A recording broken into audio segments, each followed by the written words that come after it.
Bonjour à tous et bienvenue dans cette nouvelle vidéo. Je suis accompagné d'un petit micro cette fois-ci, comme vous pouvez le voir, tout simplement parce que je vais prochainement partir en road trip jusqu'en Grèce et du coup je vais embarquer ce petit micro cravate avec moi pour justement pouvoir filmer, etc. J'ai plein de sujets de vidéos qui arrivent, vous allez voir, ça va être de la tuerie. Voilà, donc je suis en phase de test actuellement chez moi. Donc devant moi, j'ai 4 gros conseils à vous donner sur comment être un bon parrain en marketing de réseau.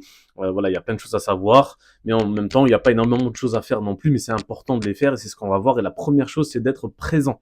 J'ai noté d'être présent. Il n'y a rien de pire pour quelqu'un de démarrer dans le marketing de réseau avec une personne qui n'est pas présente, qui n'est pas là ou qui répond 6 jours après. C'est la pire chose qui puisse arriver. On est là pour accompagner les gens. Si tu n'aimes pas ça, ben arrête le marketing de réseau. C'est aussi simple que ça.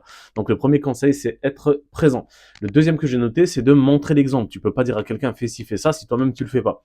Et bah tu montres l'exemple par l'action, non pas par les paroles, mais par l'action. C'est-à-dire développer tes réseaux, faire des invitations, faire des présentations, peu importe tout ce qui concerne le MLM, passe à l'action.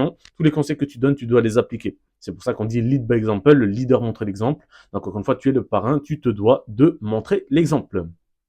Le point numéro 3, c'est t'adapter à tes filleuls.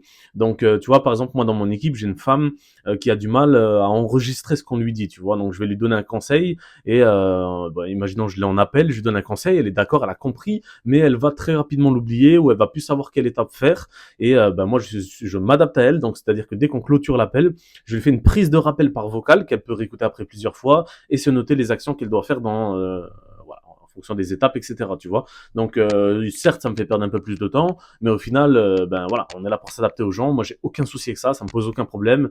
Voilà, je m'adapte en fonction des besoins, des possibilités, de tout ce qui s'ensuit, en fait, tu vois.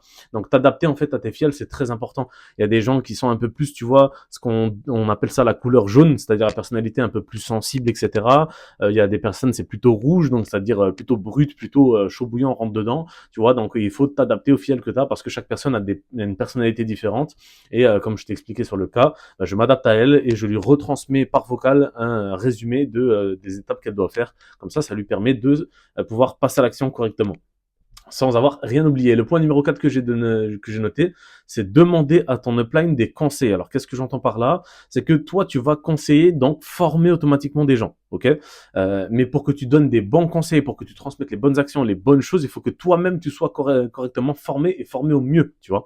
Donc, en fait, pour que tu sois toi-même bien formé, il faut que tu ailles voir plus haut, voir tes uplines qui te conseillent, qui te forment, tu leur demandes, voilà, écoute, regarde, moi, je fonctionne de telle et telle façon, qu'est-ce que t'en penses? Qu'est-ce que je peux améliorer? Dis-moi tout. Et comme ça, en fait, ils vont te donner leurs meilleurs conseils pour que toi, tu donnes tes meilleurs conseils à tes filles. Et c'est ça, être un bon parrain aussi. C'est de te former toi-même constamment au quotidien, que ce soit personnellement ou professionnellement, pour que derrière, tu puisses transmettre des infos pour que tes personnes montent encore plus en compétences que de base, tu vois. Donc, point numéro 1, être présent.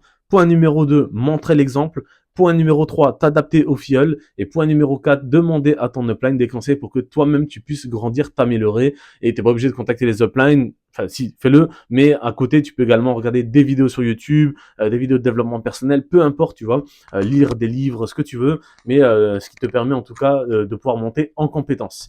Donc voilà pour cette simple et courte vidéo. 4 points, applique-les. Et dans la description de cette vidéo, tu trouveras mes 2 formations. La première s'intitule Comment devenir un expert de l'invitation en marketing de réseau. Et la deuxième, c'est comment devenir un expert des réseaux sociaux en marketing de réseau également. Voilà, donc tout est dans la description. N'oublie pas de liker et de t'abonner. À très bientôt pour une prochaine vidéo. Ciao, ciao.